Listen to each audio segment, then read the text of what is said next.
everyone, and welcome to one of our knowledge transfer sessions. Today we're talking Medicare. My name is John Erickson, and I'm joined with... I'm Ty Rutherford with We Know Medicare. All right, and I have a financial planning practice next to Overlake Hospital here in Bellevue, Washington State. And today we're going to be talking about Medicare Advantage plans. One of the major, maybe the most chosen Medicare style. I'll let you kind of answer that. So the way we handle these videos... I try and make my basic statements as a financial planner. I like to say I know 90% of most of the financial services industry, and then I need someone to help me out in the last 10%, and that's what you're here for, basically, right? Perfect, yeah. All right. So Medicare Advantage. So simplistically, here's how I generally describe it to my clients, and hopefully I have it mostly right. We're going to find out. So what I typically say is that Medicare Advantage typically has less choice of doctors because you're going to be in generally one healthcare system. You only get the Medicare Advantage plan's choices of the county you live in. So it's sometimes you only have one option. So it's pretty simple to look at. Whenever you hear friends say they have a zero cost plan, that's probably what they're talking about is a Medicare Advantage plan. And a lot of the costs that you incur might be on the back end with some co-payments or things of that nature. Yeah. But overall, if you're trying to be if you're willing to give up some choice to be as budget conscious as possible, this might be one of the best options for you, basically. So for my people who might have less cash flow in retirement or just a little tighter cash, I push them towards Medicare Advantage as a non-licensed person as opposed to a supplement plan. Is that generally fair, or how would you describe Medicare Advantage? Yeah, I would say that's fair. In the heavily populated counties, like King, Pierce, Snohomish County, Thurston County, etc., there are many choices of Medicare Advantage plans. Predominantly zero premium. No, not going to cost you any more out of pocket than we are already paying for your Part B premium. Okay. Or any premium associated with your original Medicare Part A and Part B. So, yeah, budget friendly as far as a premium is concerned. Coverage-wise, did you want to go ahead and go into that? Well, yeah, why don't you talk about coverage-wise a little bit? What would you kind of go coverage-wise you think about here? So, coverage-wise, you are looking at cost share is a term that we use in the industry, which is going to describe co-payments, which is typically a flat co-payment. I pay $5 when I go see my primary care physician, or $25 if I go see a specialist. Or maybe $25 for a prescription refill of certain types. Yeah, that's a little, exactly. It's a little bit different on the prescription side of it, but yeah. Or co-insurance, which might be a percentage. Okay. It might be x-rays are 20% co-insurance, meaning that you're going to pay 20% of whatever the cost of the x-ray was. And what's the maximum you typically pay on the cost share? Like, is there a statutory limit? Like, how do you protect yourself in the back end if you have the massive health issues, right? So you're going to find on any Medicare Advantage plan a maximum out of pocket annually. Okay. The MOOP. The MOOP. Okay. The MOOP. I love these Medicare Advantage terms. Anywhere from maybe $2,000 annually up to $10,000 annually. Okay. Depending on the plan that you're on.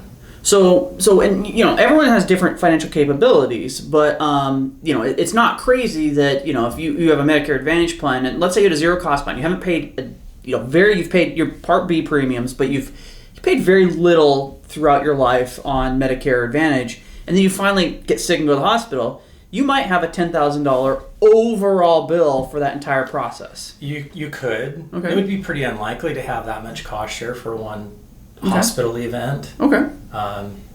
Typical hospital copay per day for the first 4 or 5 days of your hospital stay might be pretty steep. It might be $400 roughly, depending on the plan that you're on per day. So you may have a $1,600 bill there, or a little bit more or less for your hospital stay alone, not counting the other services that might be being rendered.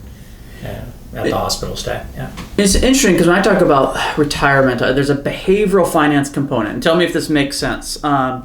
So I find retirees, the zero cost plan, they love the idea of not paying that bill. And they get it forever. Oh, I didn't have to pay this bill. I didn't have to pay this bill.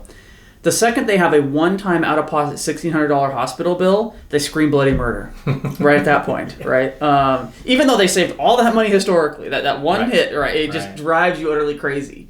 So that could be, even though it might actually mathematically make total sense to do it this way, and it might even save you the most money possible, that emotion of having that bill on the back end, sometimes that's worse for people, even though it's not, more savings. Is that fair to say? Yeah, it can be, because it's a little bit of a shocker if you're having to come up with $2,000 or $3,000 out of pocket in a short period of time. Right. Yeah.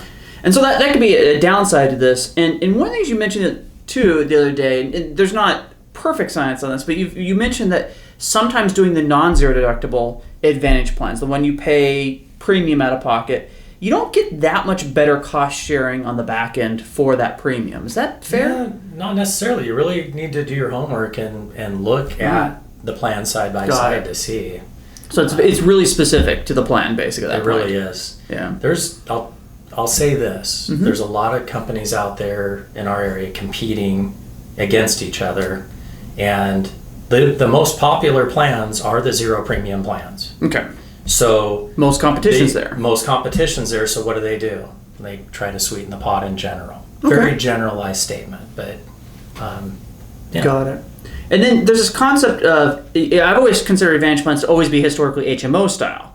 But you were mentioning that PPO style is actually becoming a bigger thing. And yes. I've never even heard of this. Like, can you explain that kind of concept and what's going on there? So, yeah, with an HMO, you must see doctors that are in the network of physicians under the contract. Okay. If you voluntarily go outside and see a doctor when it's not an urgently needed or emergency situation, the plan may not pay for your visit. That can be painful.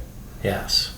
Those have historically been what Medicare Advantage are, but now we're seeing a lot of companies and plans that are PPOs, so preferred provider organizations, and they have doctors that are in network, right?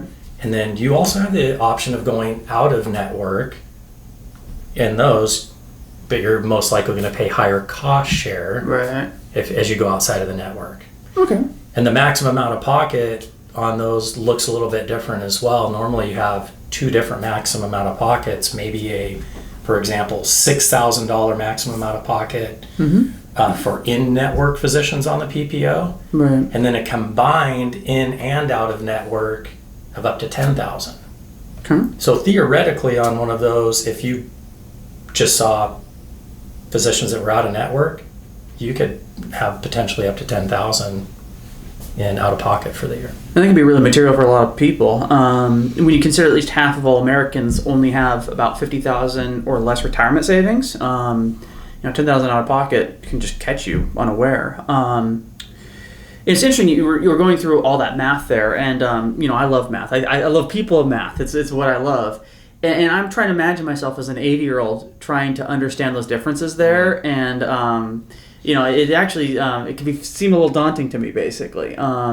And I would almost, once again, bombastic statement, financial planner, not licensed, but I'd almost push them more towards less choice, even though there can always be benefits in choice, less choice, so they don't run into things that are just confusing them later and they don't understand options and they make a bad mistake, basically. Right. Interesting, just conceptual thing. Like if it was my mom, I would push her more towards the HMO, the PPO style, because I don't want her making a choice, because last time she just fired her current doctor because she didn't like him. That's a good reason. She just didn't like him. I'm like, okay, that's fair, Mom. But now you're going to a doctor who's an hour away from you, and and you can't drive very well anymore. And I don't, there's not liking, and then there's not liking. I hope there's something there. Anyway, anything else about Advantage plans you'd want to hit on, basically? No, I would just say do your homework. Most of them include prescription drugs. And make sure that the plan that you choose is going to have be a good fit for the meds that you're taking. Okay. And if you're on an HMO, make sure all your doctors are in the network. Yeah. Otherwise, it's not going to work well for you. All right. Well, I think it's a good general overview of Medicare Advantage plans, right? You always got to look at your coverages. You have to look at your prices, right? There's no perfect silver bullet here, but I think it was a good, here's your overall how it works. Yeah. My name is John Erickson. I run a financial planning practice next to Overlake Hospital in Bellevue, Washington, and you are? Once again, I'm Ty Rutherford with We Know Medicare. All right, well, we'll keep churning these Medicare videos out, and I hope you'll get some good information from it. Thanks, everyone.